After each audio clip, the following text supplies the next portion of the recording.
Hey everybody, it's Eternal Magus, and I'm with a new game called Creativerse. It is a game on Steam. It is free to play.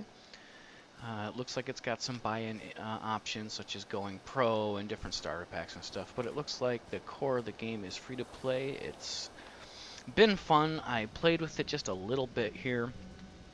It's very Minecraft-esque, but it's got a nice kind of technological upside to it. We got this digging glove right here that I'm wearing, and instead of using pickaxes, you got this glove that just kind of sucks up the resources.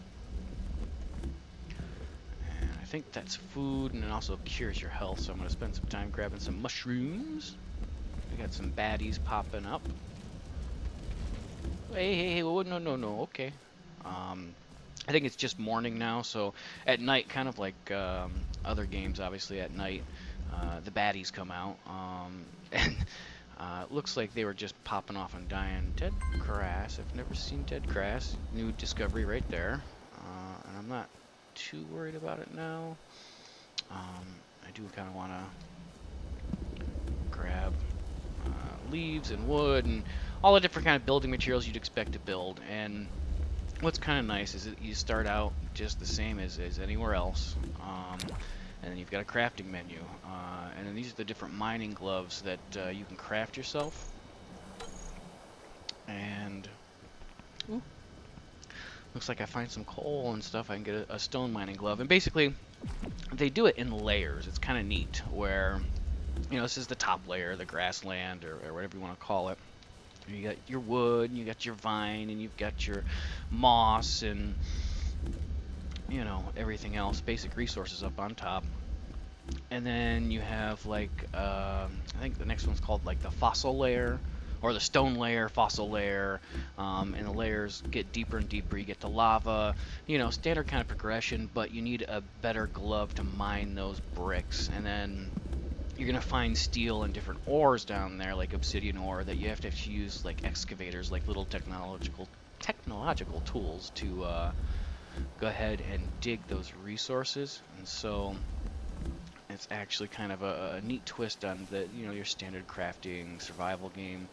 And so what I'm going to do is just gather up as much stuff as I think I need to start a base, and then like any kind of crafting survival game, I'm gonna go ahead and dig myself a cave, right? Like house building kind of comes when you get technology up and going, and I don't have that yet. I'm pretty much starting empty here at the moment, so I'm just gonna grab resources, and then find myself into a cave underground at night and start mining, trying to get to those different layers. And it's actually pretty fast-paced once you start going. And up there's that honeycomb, and I have found for building like doors and storage chests and stuff like that, use honeycomb as some kind of glue. And so I definitely want to get up on that tree and get some honey here. I want to get these mushrooms too. And that's a little piglet getting lost in a cave, and it's good to know that this cave exists, because that might help us get down to the deeper layers easier. I want to get to the honey on this tree, but I think the easiest way, believe it or not, is to kind of just do it this way. And obviously with that craft glove, you can also place blocks as well. Can I? Here, hold on. I don't want to take too many, but well, maybe one more.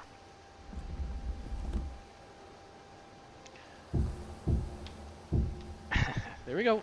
Got some flowers here, it looks like. Some kind of red flower. Some beeswax. Not a lot of beeswax right here. We might have to go up. I think you can see just the clip of a honeycomb there too. And it's actually a really useful tool. So what I want to do is just kind of pick up my wood ladder here and head on over that way and get the beeswax off of that as well.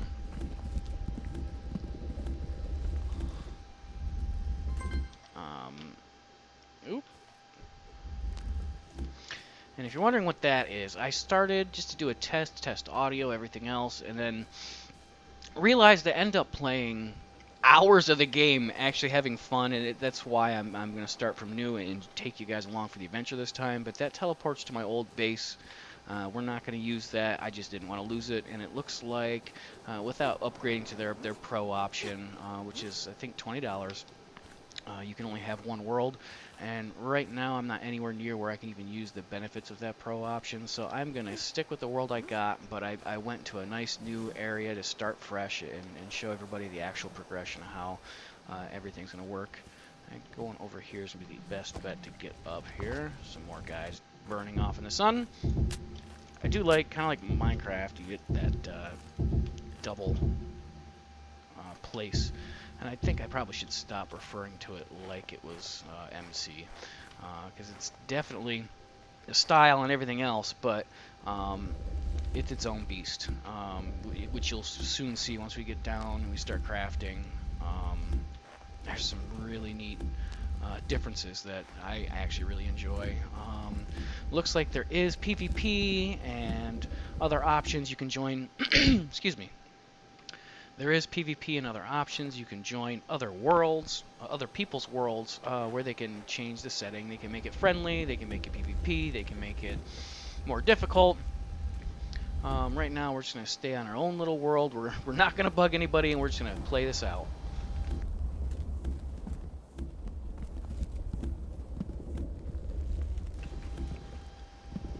There we go.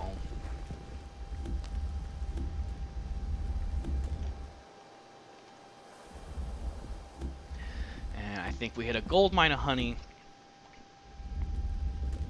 I think this is going to set us up for a while. There we go. Awesome. Don't fall, my goodness. I'm about to break my leg. Let me grab some flowers. I know flowers were used for a couple of things. And I think first things first, to switch from crafting to combat mode, you hit the tab button. And you start out with a little twig. But I do know if we hit, you can actually sort the different crafting stuff by mining, explore, and let's start ourselves out. I've got some wooden vine. I need some more vine apparently, but we got ourselves a wooden sword. Much better, and it's actually a lot better than that twig, I'll tell you what. Oop, let's not destroy the bridge before we're across it. And normally I would just leave these bridges up. I'm pretty lazy about resource management and stuff like that, but right now we definitely need the wood, we need the resources, and later on I can build some chests with that wax I've got, and we'll definitely take care of ourselves here. And so now that we've kind of come along a bit, I know I've got some moss. We build torches, those moss torches. So I've got moss in the wood, and I can actually build, it's like 8 at a time, which is good. These torches are not so great. It's used to light dark areas. It's very little light, smoky, and lets off very little light. It would be somewhat romantic if you weren't coughing all the time. As we get deeper, we can actually build a coal torch, which are much, much better. But what I want to go ahead and do is I want to come down here. I think the cave was kind of behind that tree back there, if I'm remembering my directions right. Man, there are a lot of animals out here. That kind of bugs me too. I picked the wrong area to kind of try and spawn, I guess, but we want to come somewhere off here in the distance, and we want to dig down. I don't want to hit the cave necessarily, because I want to have my own kind of safe base, but I want to be somewhere close. Eventually, you get the obsidian thing, obsidian crafting arm thing, a real descriptive Adam, and you can actually soak up water. And I believe it's used for recipes. I know you need ice eventually. Ice is like a big crafting thing, because once you get down into the lava, you craft tools with ice to kind of fight the lava. It's kind of a nice physics thing they added. I think, believe it or not, right here, we're going to do our your standard step down. Looks like some mushrooms here, but I want to get down to at least a stone layer, because I think the next resource we're going to need to start working with is stone. So, and it might take a little bit, and I'll show you, not bad actually, considering. Oop, placed it, okay. So I have to pick it up and place it somewhere else, so I'm not sucking it up as I'm trying to step my way down here. And as soon as we hit stone, I'm gonna go ahead and level out a stone area, and then start making a stone base, basically. You know, my first kind of base setup. You can get a bed because, like I said, nighttime comes. Ooh, we hit a stone layer. I think we're not going to go much deeper. I think we're going to try to get this stone here and level this place out for us. But at night, the baddies come out, and like a lot of these games, light level inside your bases here also determine whether things are going to spawn near you around here.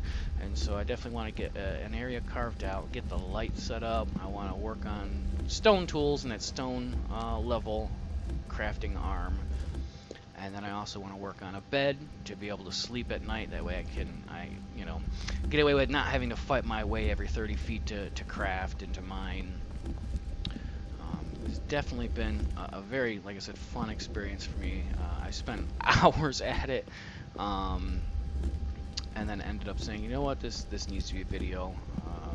I know there are a couple of YouTubers kind of jumping on it now because I think it's on Steam. They're kind of promoting it. It's been a great adventure. Let me see if we can just light this area. Now that is a coal node, and see how it says it requires extractor. I believe it's wood and stone that builds the extractor. I want to make sure I kind of got a... I don't think anybody's going to jump down the hole. I'm not sure yet. But we got an area carved out here. Let's look at extractor, because that's a great thing to start with, grabbing that coal as we've got it. And I guess, yeah, that's one thing I could mention is that the workshop is set up where people can actually build. You can build a fort, haunted house, gazebos. You can actually build things, and you actually purchase a blueprint, or just pick up a blueprint, basically, off the workshop of something you want to build, and it'll actually outlay a grid in the world and show you what materials to place and where, and it's kind of really neat. So you don't have to be as creative. When I tend to be creative, you just saw how creative I was. I stepped down into the dirt and built a square to start my base. So this is kind of a really, really neat community-driven thing that I would love to see more of in games, because while a developer can hit it home every time, what the people can do with the tools given to them will blow you away. Floating islands, you name it, and there's a lot more here. But let's get back to finding our extracting. Building, mining. It'll be under mining. Oh, and they do have dynamite and stuff like that you can use for strip mining, but my extractor here is the wood and stone slab. And actually, to build those, I need a processor, and I'm going to need some vines. So I'm going to need some vines. Eventually, we're going to need a forge as well, which is not that hard. One level below us, the stone level, we're going to start to hit the bedrock. Bedrock, we're going to make our forge. That goes to iron, magnesite, you name it. So what I'm going to do is I think I will leave this episode off here. It's a good intro. We've got a good little area under the world here where we can start to build. And when I come back, we'll get the basic materials to get extractors, and we'll actually start doing some mining and advancing ourselves through the different layers of strata here and increasing our mining ability. As we go, obviously, there's different weapons, different levels of the area start to unlock different potions, different armor, different storage, different you name it tools. Eventually you can wire stuff, and there's pets, believe it or not. There's a taming collar for a pet. It gets really advanced. I have not gone that far, but I'm really looking forward to playing with this. But I'll leave it off here. I hope you guys had fun with me, and I'll catch you all in the next video.